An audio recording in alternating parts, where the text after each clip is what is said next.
ओम सहजात्म स्वरूप परम गुरु शुद्ध चैतन्य स्वामी ने नमः।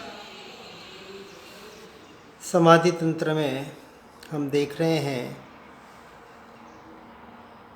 कि जीव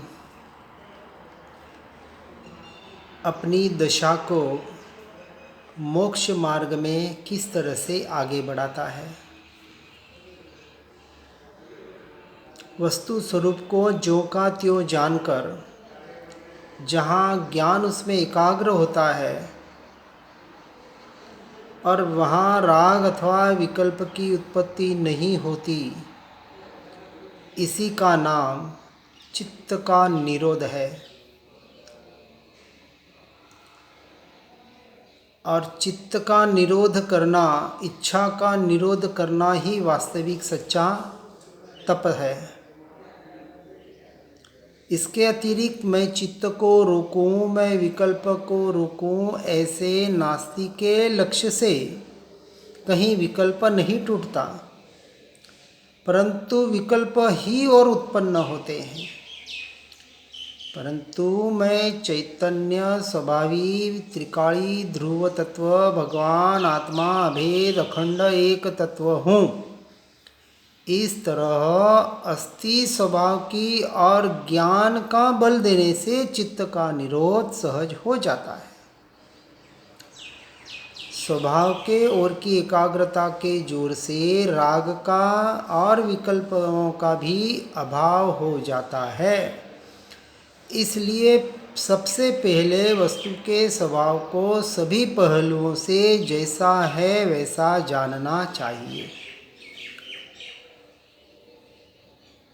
जहाँ श्रुत ज्ञान को स्वसन्मुख झुकाकर अंदर स्वभाव में एकाग्र किया, वहाँ सर्व विकल्प सहज विलय को प्राप्त हो जाते हैं। उस उत्प्रेक्षा जाल के नाश करने वाले को इस क्रम से करना चाहिए। गाथा 86 में बता रहे हैं कि हिंसादिक पंच अव्रतों में अनुरक्त हुए मनुष्य को अहिंसादि व्रतों को ग्रहण करके अव्रतावस्था में होने वाले विकल्पों का नाश करना तथा अहिंसादिक व्रतों के धारक को ज्ञान भावना में लीन होकर व्रतावस्था में होने वाले विकल्पों का नाश करना और फिर अरहंत अवस्था में केवल ज्ञान से युक्त होकर परमात्मा पद को प्राप्त होना, सिद्ध स्वरूप को प्राप्त करना, ये पूरा मार्ग बताने का प्रयास किया जा रहा है। अब इसमें इस अवस्था को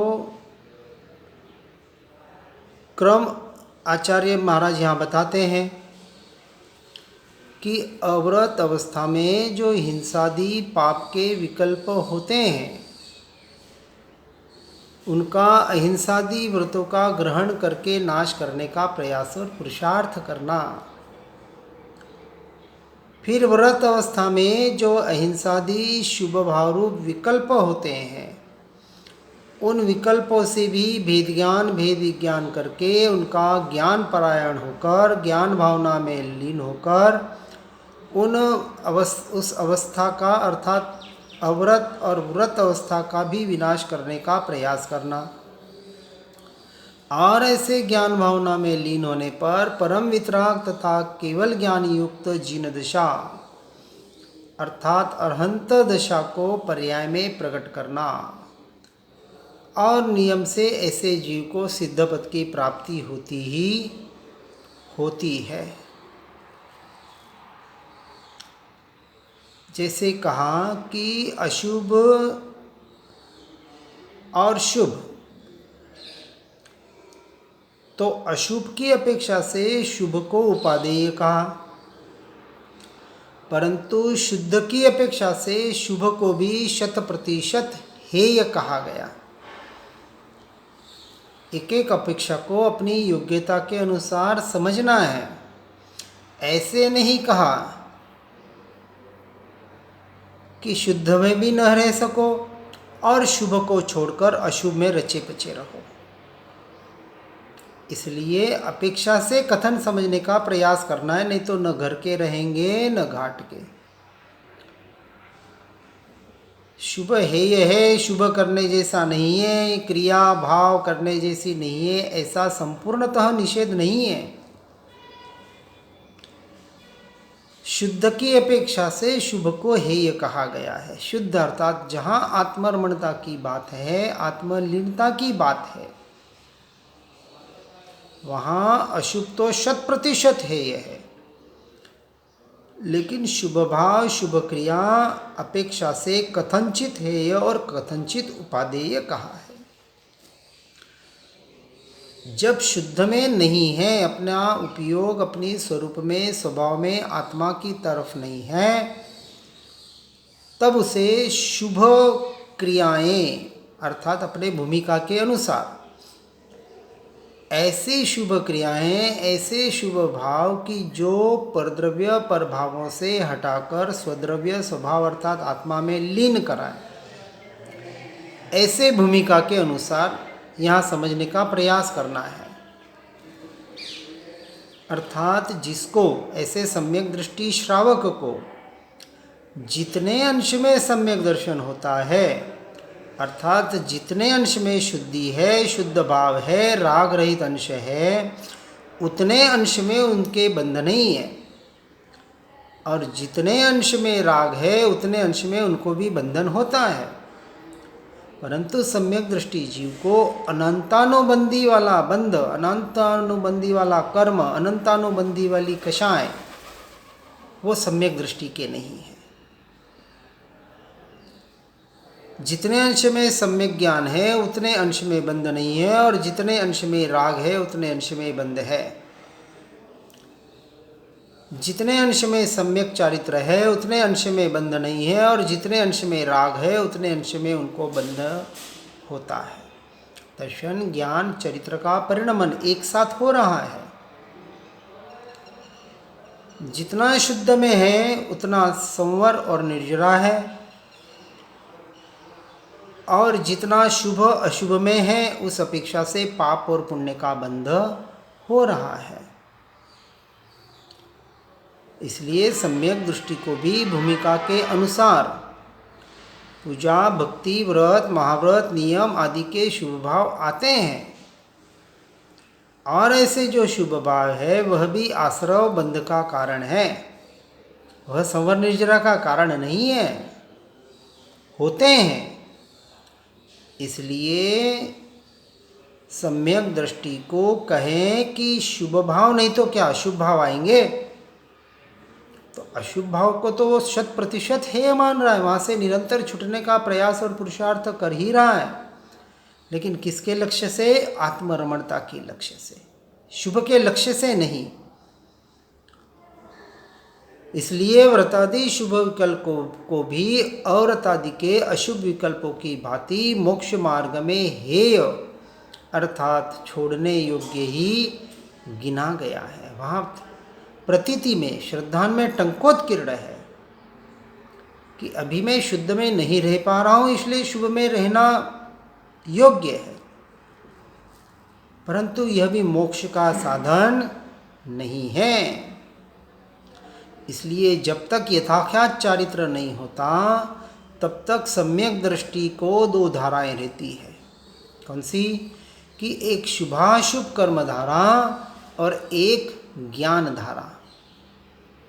इसलिए ज्ञान धारा और कर्म धारा, इनका भेद ज्ञान भेद विज्ञान वास्तविक सम्यक दृष्टि को ही होता है। उसके पहले उसके निर्णय के आधार पर पुरुषार्थ होता है। इसलिए इन दोनों के एक साथ रहने में कोई विरोध नहीं है कि जैसे मिथ्या ज्ञान और सम्यक ज्ञान के परस्पर विरोध होता है, वैसे कर्म सामान्य और ज्ञान के विरोध नहीं हो रहा है। यहाँ मिथ्या दृष्टि के तो पूरा विरोधाभास है, सम्यक दृष्टि के बाहर से विरोधाभास लग रहा है, वास्तविक उसकी मान्यता में है नहीं। ऐसी स्थिति में कर्म अपना कार्य करता है और ज्ञान अपना कार्य करता है। जितने अंश में शुभाशुभ कर्म धारा है उतने अंश में कर्म बंध होता है, और जितने अंश में वहाँ से छुटकर भेद ज्ञान भेद विज्ञान करके ज्ञान धारा में बहते हैं, उतने अंश में संवर और निर्जरा है। इसलिए विषय कषाय के विकल्प या व्रत नियम के विकल्प अथवा शुद्ध स्वरूप का विचार तक भी कर्म बंध का कारण है। शुद्ध परिणति रूप ज्ञान धारा ही एकमात्र मोक्ष का कारण है। यहाँ वहाँ टंकोत्कीर्ण निर्णय हुआ है। इसलिए जैसे व्रत का विकल्प मुक्ति का हेतु नहीं है, वैसे ही लिंग का विकल्प भी मुक्ति का हेतु नहीं है। ऐसा गाथा 87 में कहते हैं कि लिंग अर्थात नग्नपना आदि वेश,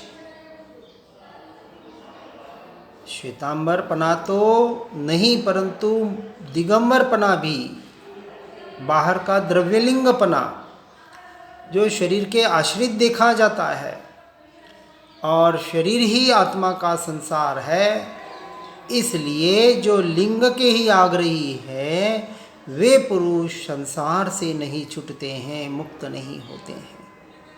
स्पष्ट कहा, लिंग अर्थात जटा धारण, नग्नपना, श्वेतांबरपना आदि जो देहाश्रित दिख रहा है, कोई भगवे वस्त्र पहन ले, कोई सफ़ेद वस्त्र पहन ले, कोई नग्न बाहर से हो जाए, ऐसे शरीर के धर्म में, शरीर के वस्त्र के परिवर्तन में या शरीर की किसी भी मन वचन काया की बाहर की मात्र क्रिया में जो धर्म मान लेते हैं, वह संपूर्ण बाहर बाहर और बाहर ही भटक रहे हैं। क्योंकि वास्तविक देह ही आत्मा का भव अर्थात संसार का मूल कारण है। इसलिए जो लिंग में आग्रह रखते हैं अर्थात लिंग परिवर्तन से, देह परिवर्तन से, वेश परिवर्तन से, मात्र मन वचन काया के पुद्गल की क्रिया में जिन्होंने धर्म की स्थापना की है, ऐसे अभिनिवेश वाले जो है वह कभी भी मुक्त नहीं हो पाते। इसलिए कहा कि द्रव्य लिंग तो अनंत बार इस जीव ने धारण कर लिया, परंतु सच्चा भावलिंगी मुनि नहीं बन पाया। और मोक्ष का मूल कारण यह भावलिंगपना अर्थात नियम से वहाँ द्रव्यलिंग होता है, परंतु निरंतर अंतर्मुहूर्त अपनी शुद्धोपयोग में लीन होने का जो प्रयास और पुरुषार्थ, जो वास्तविक संवर और निर्जरा का कारण बनता है।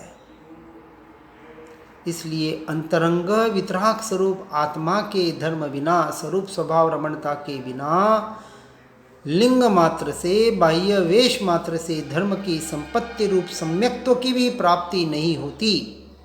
क्योंकि मान्यता श्रद्धांत तो चौथे में टंकोत्कीर्ण होता है। इसलिए राग द्वेष रहित अपने आत्मा के शुद्ध ज्ञान दर्शन रूप स्वभाव जो अंतरंग भाव धर्म है, यहाँ आचार्य महाराज कह रहे हैं कि हे भव्य, तू उसे जान, समझ, स्वीकार कर, श्रद्धान कर। इसलिए मात्र बाह्यलिंग वेश मात्र से तुझे क्या प्रयोजन है, अर्थात कुछ भी प्रयोजन नहीं है। प्रयोजनभूत तो एकमात्र आत्मरमणता, स्वभाव और स्वरूप रमणता ही है। अपने ज्ञायक स्वभाव में अनंत काल के लिए लीन होने का प्रयास और पुरुषार्थ। इसलिए इस अपेक्षा से कहते हैं कि जो लिंग कहें उस गुण स्थानक में नियम से होते अवश्य हैं, परंतु उनके लक्ष्य से मोक्ष नहीं होता। वर्णों में ब्राह्मण गुरु है, इसलिए वे ही परम पद के योग्य है, ऐसा जो बोलता है वह वास्तविक मुक्ति के योग्य नहीं है। अब गाथा 88 में कह रहे हैं, ब्राह्मण आदि जाति शरीर के आश्रित देखी गई है और शरीर ही आत्मा का संसार है। इसलिए जो जीव मुक्ति की प्राप्ति के लिए जाति का हट भी पकड़े हुए हैं, वे भी संसार से नहीं छूट सकते। मैं जैन, मैं ब्राह्मण, मैं मुसलमान, मैं हिंदू, मैं क्रिश्चियन, मैं सिख, मैं ईसाई इत्यादि मात्र बाहर जाति के आधार पर और जाति के अनुसार जो बाहर क्रिया में धर्म मान रहे हैं, क्योंकि बाहर की जाति भी तो देह के आश्रित है और देह ही तो संसार में भटकाने वाला एकमात्र मुख्यता से कारणभूत बताया गया है। इस देह में मैं पना, यही मूल संसार का कारण है। अर्थात पुद्गल में मैं पना होने से परद्रव्य परभाव में मेरा पना हो जाता है। इसलिए इन परद्रव्य परभावों में मैं और मेरापना संसार परिभ्रमण का कारण है। वास्तविक ब्रह्म में लीन होने वाला सच्चा ब्राह्मण है।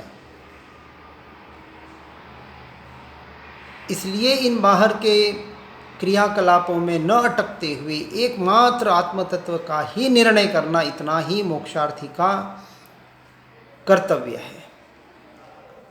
इसलिए गाथा 89 में कहते हैं कि जिन्हें जाति और लिंग के विकल्प से मुक्ति होती है, ऐसा आगम संबंधी आग्रह है, वे भी आत्मा के परम पद को प्राप्त कर नहीं सकते हैं, संसार से मुक्त नहीं हो सकते।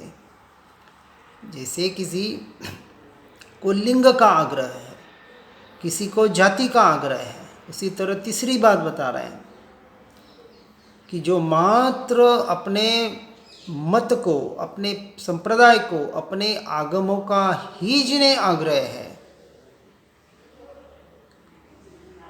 अर्थात उत्तम जाति विशिष्ट लिंग ही मुक्ति का कारण है, ऐसे आगम में प्रतिपादित किया है और उससे ही मुक्ति है, ऐसा जिनको आगम का अभिनिवेश अर्थात आग्रह है। समयसार जी में कहा, शास्त्र ज्ञान नहीं क्योंकि शास्त्र कुछ जाने नहीं, इसलिए शास्त्र भिन्न अरु ज्ञान भिन्न। ज्ञान क्या? भेद ज्ञान। एक एक द्रव्य से, एक एक पदार्थ से, एक एक भावों से समयसार जी में आचार्य कुंदाचार्य देव ने बताने का प्रयास किया है। इसलिए आगम का भी आग्रह नहीं रख रहा है। आगम जिस तरफ इशारा कर रहे हैं, सद्गुरु सद्देव जिस तरफ इशारा कर रहे हैं, वहाँ हमें दृष्टि का निरंतर प्रयास और पुरुषार्थ करना पड़ेगा। नहीं तो कहीं कहीं जाति और लिंग से आग्रह के साथ साथ आगमों के आग्रह को भी हठाग्रही कहा गया है। वह भी हठ है और ऐसे आगम के स्वरूप से वह अत्यंत वास्तविक अज्ञात है। गम पड़े बगैर आगम भी अनर्थकारी होते हैं। इसलिए इन बाहर के सबसे छूटकर मोक्ष का एकमात्र कारण सिर्फ और सिर्फ स्वरूप और स्वभाव को जानकर, मानकर, समझकर उसमें ही एकत्व करने का निरंतर प्रयास और पुरुषार्थ करना।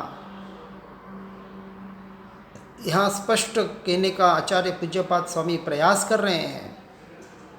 इसलिए गाथा 90 में कह रहे हैं, जिस शरीर के त्याग के लिए अर्थात उससे ममत्व दूर करने के लिए और जिस परम वितराग पद को प्राप्त करने के लिए इंद्रियों के भोगों से निवृत्त होते हैं, अर्थात उनका त्याग करते हैं, उसी शरीर और इंद्रियों के विषयों में मोही जीव प्रीति करते हैं और वितरागता आदि के साधनों में द्वेष करते हैं। साधनों को बराबर समझना है। शुभ और शुद्ध ये दो साधन हैं मोक्ष मार्ग के, लेकिन शुद्ध के लिए शुभ की प्रवर्तना। शुभ में अंशमात्र भी, व्यवहार में अंशमात्र भी धर्म नहीं है। धर्म तो एकमात्र शुद्ध और शुद्ध स्वरूप और स्वभाव रमणता में ही है। इसलिए जिस शरीर के त्याग के लिए अर्थात उसमें निर्ममत्व के लिए विषय भोगों से हटने का व्यवहार की अपेक्षा से उनमें निवृत्ति का प्रयास पुरुषार्थ होता है, परंतु किस लिए? वितरागता को अपनी पर्याय में प्रकट करने के लिए। और जब तक वितरागता पर्याय में प्रकट नहीं होती है तब तक शुद्ध के लक्ष्य वाला व्यवहार नियम से होता है। इसलिए बाहिस्परिशः उपसर्ग आदि जो सहन करने की भी बात बताई गई, वह शरीरादि पर पदार्थों से एकत्व ममत्व हटाने के लिए, उसका कर्ता भोक्तापना हटाने के लिए और वहाँ से उपयोग को हटाकर अपने स्वरूप में एकत्व करके मैं मेरापना करके स्वभाव का कर्ता भोक्ता बनने के लिए, अर्थात वितराग पद की प्राप्ति करने के लिए, वितराग स्वरूप की स्वभाव की प्राप्ति के लिए। सारा साधन ही उसी के लिए है। परंतु मोह की ऐसी विचित्र लीला है, विचित्र लीला है कि जीव पुरुषार्थ दृढ़ करके मोह में न फंसे, उस लीला से बचें और ऐसे संयम के साधन के में और विषय भोगे में प्रीति करने से बचने के लिए क्या करना? तो उसका देह में दर्शन व्यापार का विपरीतता बताकर गाथा 91 में 91 में कहते हैं कि भेद ज्ञान न रखने वाला पुरुष जिस प्रकार संयोग के कारण भ्रम में पड़कर संयुक्त हुए लंगड़े और अंधे की क्रियाओं को ठीक न समझकर लंगड़े की दृष्टि को अंधे पुरुष में आरोपित करता है, यह समझता है कि अंधा स्वयं देखकर चल रहा है, उसी प्रकार आत्मा की दृष्टि को शरीर में भी आरोपित करता है, यह समझने लगता है कि यह शरीर ही देखता और जानता है।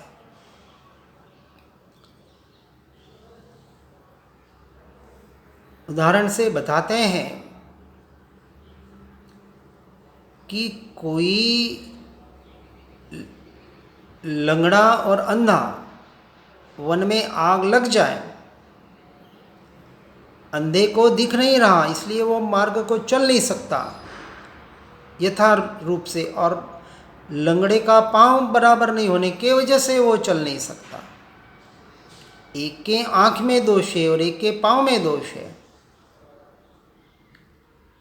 आंख का दोष ये दर्शन का दोष और पांव का दोष ये चारित्र का दोष। लेकिन जब वह लंगड़ा अंधे के कंधे पर बैठता है और दिशा निर्देश करता है तो वह अंधा तीव्र गति से भागता हुआ उस आग से अपने को और लंगड़े को दोनों को बचा सकता है और दोनों बच सकते हैं।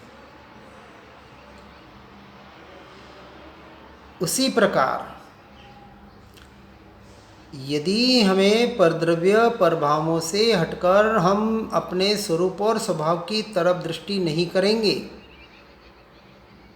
दर्शन ज्ञान चारित्र की एक रूपता ऐसे अंतर के भेद को नहीं जानता, क्योंकि दूर से कोई देख रहा है तो उसे लग रहा है कि देखो ये लंगड़ा भाग रहा है, वास्तविक दोनों साथ में हैं। वहाँ वो भेद नहीं जान रहा है। यहाँ कहा कि वास्तविक यथार्थ स्वरूप को भिन्न जानकर मानकर जो भेद को ग्रहण करके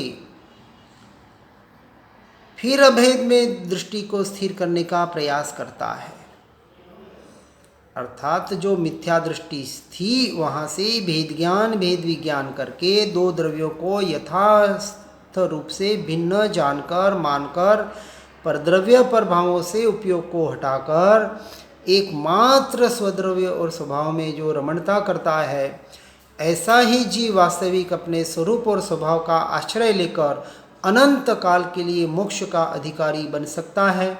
हर जीव इस मार्ग में आगे बढ़कर इस तरह से अपने स्वरूप और स्वभाव का आश्रय लेकर निरंतर मोक्ष मार्ग में आगे बढ़े, इसी भावना के साथ ओम नमः सिद्धम। जिन वाणी के ज्ञान से हो सम्यक श्रद्धान, हो चारित्र महान और पाऊं पद निरवान। निज निधि निज में बताई, यह अनंत उपकार है। इसके लिए जिन वाणी माँ को वंदना शतवार है, वंदना शतवार है। ओम नमः।